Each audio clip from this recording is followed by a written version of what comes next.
It's one of the original posters for the Silver Lake Park. I believe this was manufactured sometime in the 1910s. And to give you a little bit of perspective, this road along here would be what we today know as Route 59. Okay. There's beautiful Silver Lake with its steamboat. And you see a lot of the attractions for the main area of the park. You can see at one point, Silver Lake Park was home to the Summit County Fair after the fairgrounds were destroyed in the flood of 1913. Then most of the attractions were along the southwest shore, including the dance pavilion, the aquarium. Many of the roller coasters and more midway type rides are located over here. And then up near Crystal Lake, on the northern boundary of the park, was where the park's popular Chautauqua series was. For 2 weeks, towards the end of the summer, the Lodge family, which owned Silver Lake Park, would bring some of the leading orators, entertainers, speakers, musicians, anything that would enlighten and educate and improve the moral fiber and intelligence of the community. They brought to the Chautauqua stage, including William Jennings Bryan, was probably one of their more well-known speakers. As a result of the research that I'd done on High Bridge Glens and Caves Park, when I was trying to figure out what was happening and what made High Bridge Glens such a special place, I went through lots of old newspapers from the 1800s in Cuyahoga Falls. And as you went through page after page after page, you couldn't really go through those newspapers without also getting a sense of other things that were happening in the community. Families that were coming into the area, new businesses that were being developed. And you could also see the emergence and the ascendance of Silver Lake Park.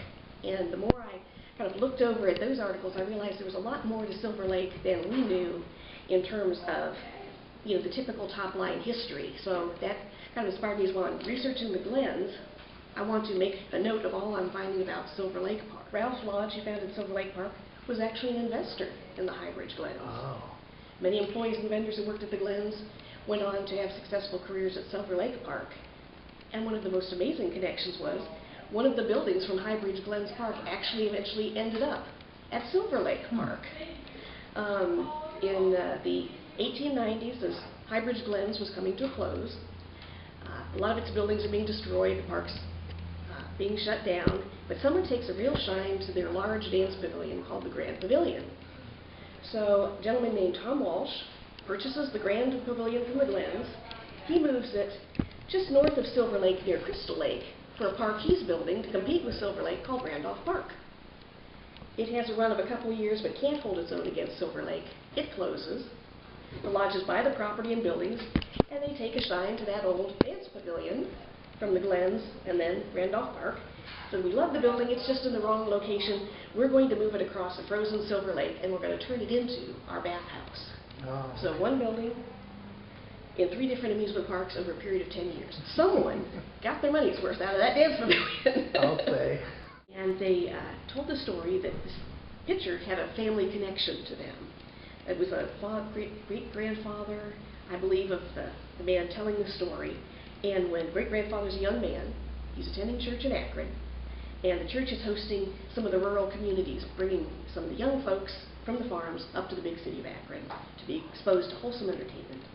And great-grandfather meets a young girl from Millersburg, and he falls like a bag of rocks for her. He is smitten. So when she goes back to Millersburg, he writes a letter to her mother. Would you let me take your daughter to Silver Lake Park? And at that time, Silver Lake Park is so wholesome that parents felt safe letting their daughters visit unchaperoned. They made arrangements that if the daughter could come to the train station in Millersburg, he would rent a horse and carriage, pick her up, and they would go to the park and return her safely.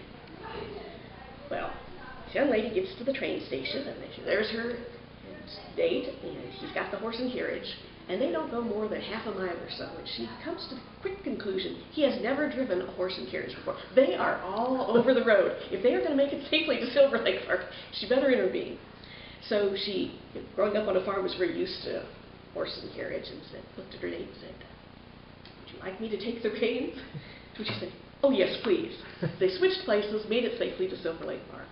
They purchased the little picture as a souvenir gift for her mother, which was the custom at that time. And a year later, the young man and the young lady were married. Oh, wow.